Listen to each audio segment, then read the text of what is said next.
రండి ఫ్రెండ్స్, ఈ రోజు వీడియోలో హర్యానా స్టీలర్స్ టీం గురించి డీటెయిల్ గా అనాలిసిస్ చేద్దాం. సీజన్ 5 లో ప్లే ఆఫ్స్ వరకు వెళ్లారు.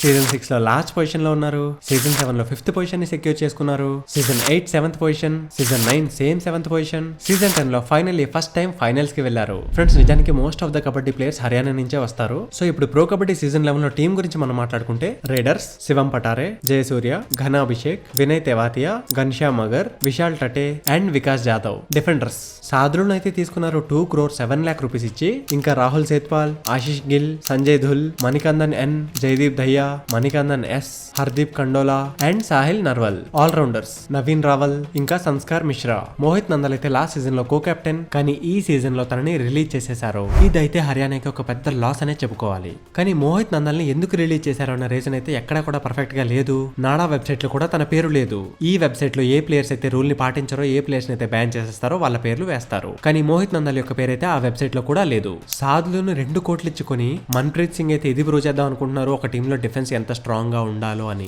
ఇంకా ఇంకో విషయం, సాధులు ఓన్లీ డిఫెండర్ మాత్రమే కాదు, ఒక బెస్ట్ రైడర్ కూడా. ఎందుకంటే ఏషియన్ గేమ్స్ లో ఇరాన్ తరపున ఆడుతూ రైడింగ్ లో కూడా బెస్ట్ పెర్ఫార్మెన్స్ ని ఇచ్చాడు. ఇంకా వినయ్ తెవాతియా అయితే యూపీ కబడ్డీ లీగ్ లో తన బెస్ట్ పెర్ఫార్మెన్స్ ని ఇచ్చాడు. సేమ్ అదే ఫామ్ కనుక ఇక్కడ మెయింటైన్ చేయగలిగితే హర్యానా స్టీలర్స్ ని ఇంకా ఆపలేం. మన్ప్రీత్ కోచ్ గా రావడం కూడా హర్యానా స్టీలర్స్ కి ఒక పాజిటివ్ పాయింట్ అని చెప్పుకోవాలి. ఇంకోటి, టీం కూడా ఇప్పుడు పాజిటివ్ మొమెంటం లో ఉంది. సీజన్ 8-9 లో అంత బాగా పర్ఫార్మ్ చేయకపోయినా సరే సీజన్ 10 లో వీళ్ళు ఫైనల్స్ కి వచ్చారు. సో మినిమం ఆ మూమెంటం ని కంటిన్యూ చేసిన చాలు అని ఫ్యాన్స్ అంటున్నారు. కానీ చాలా మంది అయితే ఇది అడుగుతున్నారు, వినయ్ తర్వాత టీమ్ లో ఎక్స్పీరియన్స్డ్ ప్లేయర్ ఎవరున్నారు అని. ఘన్శ్యామ్, విశాల్, శివం, జయసూర్య. కానీ వీళ్ళెవరికి కూడా వినయ్ తెవాతియాకు ఉన్న రైడింగ్ ఎక్స్పీరియన్స్ అయితే ఉన్నట్టు కనిపించట్లేదు కదా. షాద్లు నెలగో మెయిన్ రైడర్ కింద పెట్టలేం. ఎవ్వరూ అవైలబుల్ గా లేకపోతేనే అప్పుడు కదా సాధులు రైడింగ్ లోకి వస్తాడు. అప్పటిదాకా తను డిఫెండర్ లానే ఉంటాడు. ఇంకోటి, మోహిత్ లేకుండా జయదీప్ ఎంత బాగా ఆడతాడో కూడా చూడాలి. ఇది మరి మన్ప్రీత్ స్ట్రాటజీ ఏమో. ఇంకోటి, డిఫెన్స్ లో కూడా మనకి కొత్త కొత్త కాంబినేషన్స్ అయితే చూడటానికి కనిపిస్తాయి. సాధులు పట్నాలో ఉండేవాడు, తర్వాత పూణేకి వచ్చాడు, ఇప్పుడు హర్యానాకి వచ్చేసాడు. ఇక్కడ కూడా సేమ్ అదే ఒక హై లెవెల్ పర్ఫార్మెన్స్ ఇస్తే ఇంకా తిన ఒక లెజెండ్ లా మిగిలిపోతాడు.